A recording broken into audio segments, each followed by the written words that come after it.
The girls would be with me from Friday to Monday. I tried my best, but I would spiral from time to time since I was always seeing his partner whenever I picked the girls up.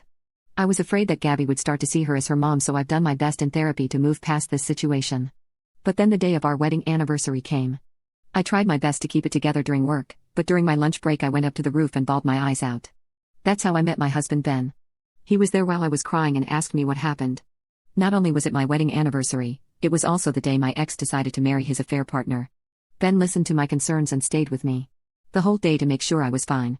He even dropped me to my house because I was too emotionally unstable to drive myself. Our relationship quickly developed from then on, and we bonded over our trauma. He told me his story about how he lost his wife and only daughter 10 years ago in a car accident. We went on many dates because I started to really like him, and he was an amazing person. He was nothing like my ex, and that was all I wanted. He was caring and mindful of my feelings. He was also really fond of my daughters. Emily started to call him Dad after a year of us dating. Ben hugged her and practically cried the first time it happened. He said it was so long since a daughter had called him Dad. It was such a healthy relationship for both of them, since Emily has said she lost her father the moment he cheated on me. Gabby also calls him Daddy Ben, and he tells me his heart melts every time. I was finally healing and getting back to my old self thanks to Ben. He was more helpful than any therapist I had ever been to, and he genuinely loved me. I wanted to have a baby with Ben, and we had a son 1 year ago. My daughters love him but are a bit jealous they have to share Ben with another person. Ben reassures them that there's plenty of him to go around, so they shouldn't worry. He always makes time to spend time with all of us. He takes me on dates, cares for the baby a lot, takes Emily shopping, and they have gotten their nails done together, which Emily loved, and he plays whatever games Gabby wants, no matter how girly. I can't begin to tell you how many times I've walked in on them wearing matching crowns, playing dress up, and having a tea party. Ben proposed to me when I was pregnant, and we have been planning our wedding since then. Of course we want our girls to be in the wedding as much as possible, so Emily is one of my bridesmaids and Gabby is my flower girl. The problem is that Gabby is still going back and forth from my house to my ex's house. My wedding is in 2 weeks, and my ex was fine with it at first, but now he's refusing to bring my daughter to my mom's place to get ready for the wedding.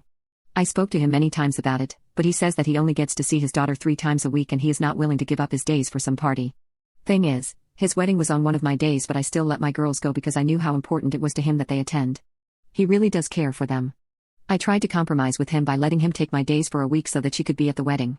He did not accept and refused to let Gabby go. The wedding is on Tuesday, which is his day, and I can't change the date because everything is booked. We argued a lot, and interacting with him so much worries me because I don't want old wounds to open up. I don't think I can go through any emotional pain with him again. He's being really petty because he knows how excited Gabby is to be my flower girl and how heartbroken she will be if he doesn't let her go. This Friday, I went to pick up Gabby from her father's place, and Emily was pissed. When I asked what happened, she said that Gabby was throwing a tantrum because of some stupid lie their father told her. Apparently, he was going to be taking them on a vacation on my wedding day. Gabby immediately threw a tantrum because she wanted to be my flower girl. I was furious that this cowardly man wanted to take my daughter away from me just so that she wouldn't be able to be a vital part of my wedding. This is beyond petty, this is selfish. I stomped my way into his house and demanded to see my daughter, and Ben came with me for extra support. I called my ex a coward for not telling my daughter the real reason why she can't be at my wedding. I told him to tell Gabby the truth or else I was going to tell her. I was surprised he caved so quickly and told Gabby that there was no vacation, he just didn't want her at my wedding. Gabby cried and said that she hates him. She ran to Ben and hugged him as she cried. My ex was not having it. He yanked her away from Ben, violently shook her body, and called her a brat who doesn't appreciate her dad. I don't know what came over me, but I saw red and slapped him for talking to my daughter that way. He called me a bitch and was going to slap me back, but my fiancé grabbed his hand and pushed him away. I managed to grab Gabby again and we were about to leave, but my ex was yelling that he wasn't going to let her go. I reminded him that this is my turn to have her, and he agreed that he would let my daughter stay with me until the wedding is over. I have the messages to prove it. He couldn't do anything anymore, so we left. When we got home, Emily asked if it was possible to keep Gabby with us forever because she does not want to live with her dad. I asked why. Then she told me what was really happening behind closed doors, and my ex didn't care for them as much as I thought he did. Her dad has been really angry ever since I started dating Ben. It wasn't extreme at first, so Emily didn't think it was worth mentioning, but then he started insulting me to the girls. He would say that I downgraded by dating Ben and he would never be able to replace him as a father because the girls are not even related to Ben. It got even worse when he learned I was pregnant. He was mad that my life was getting better day by day, so he started asking his wife for their own kids. She refused every single time, and it resulted in many fights. It got even worse when Gabby slipped up and called Ben Daddy Ben, and my ex heard. From then on, he started lashing out at her for every small mistake she made. He even forced both of them to call his wife Mom.